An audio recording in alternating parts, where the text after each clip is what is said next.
আপনি কি জানেন ছেলেদের পা হাত চুলকালে কি হয়? কলার থোড় খেলে কোন রোগ দ্রুত ভালো হয়? কোন মাছের তেল খেলে কখনো হার্ট অ্যাটাক হবে না? সকালে বাসি রুটির সাথে কি খেলে দ্রুত রক্তচাপ কমে? ডান পায়ে তলায় চুলকালে কি হয়? সুস্থ থাকার জন্য আমাদের প্রতিদিন কত মিনিট হাঁটা উচিত? কোন ডাল খেলে স্ট্রোক হওয়ার সম্ভাবনা কম থাকে? শীতে একমাত্র কি খেলে উচ্চ ও নিম্ন রক্তচাপ উভয় সচল থাকে? ছেলেদের বাঁ হাত চুলকালে কি হয়?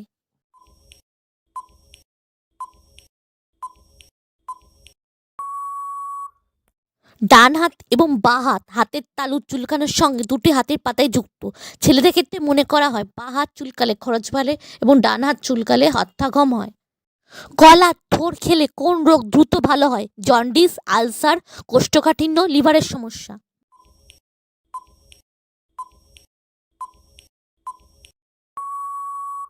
সঠিক অ্যান্সারটি সি, কোষ্ঠকাঠিন্য। আপনি যদি কোষ্ঠকাঠিন্য বা বদহজমের সমস্যায় অস্থির হয়ে থাকেন তাহলে অবশ্যই থোড় খেতে হবে। থোড়ের রস আপনার শরীরে অ্যাসিডিক মাত্রাকে নিয়ন্ত্রণে রাখতে সাহায্য করবে। এর পাশাপাশি এর সময় পেটের জ্বালাপোড়া ও অস্বস্তি ও আরাম পাবেন। তার সাথে হাই প্রেশারও দ্রুত কমায়। কোন মাছের তেল খেলে কখনো হার্ট অ্যাটাক হবে না? টুনা, ইলিশ, কাতলা, পাঙাশ।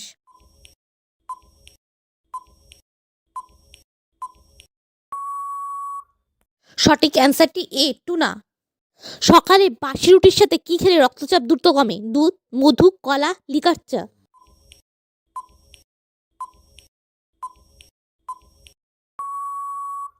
সঠিক অ্যান্সারটি এ, দুধ।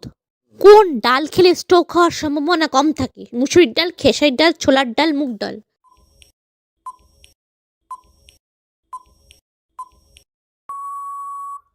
সঠিক অ্যান্সারটি ডি, মুগ ডাল। শীতে একমাত্র কি খেলে উচ্চ ও নিম্ন রক্তচাপ উভয় সচল থাকে? নলেন গুড়, বাঁধাকপি, কমলা লেবু, ফুলকপি।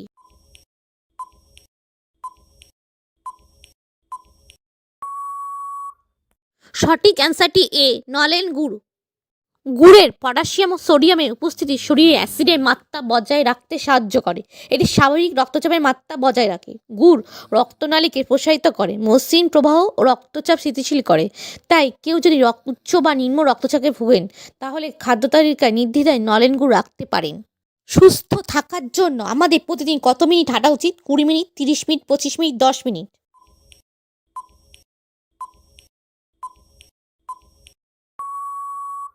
সঠিক অ্যান্সারটি বি, 30 মিনিট। প্রতিদিন কমপক্ষে 30 মিনিট হাঁটা উচিত। তবে আপনি চাইলে সপ্তাহে 5 দিন 30 মিনিট করে 150 মিনিট হাঁটলেও আপনি সুস্থ থাকবেন। মানে একজন মানুষের সপ্তাহে 150 মিনিট হাঁটা খুব জরুরি। ডান পায়ের তলায় চুলকালে কি হয়?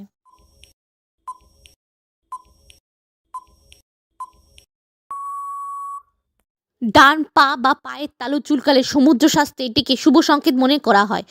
শীঘ্র কোনো শুভযাত্রায় যেতে পারেন আপনারা। এই যাত্রায় নিজের সমস্ত পরিকল্পনা পূরণ করতে পারবেন এই রাশির জাতকেরা। পাশাপাশি আপনার কাজও সফল হবে। বন্ধুরা, ভিডিওটি শেষ পর্যন্ত দেখার জন্য অসংখ্য ধন্যবাদ। ভিডিওটি ভালো লাগলে লাইক, শেয়ার, সাবস্ক্রাইব, কমেন্ট করে পাশে থাকবেন।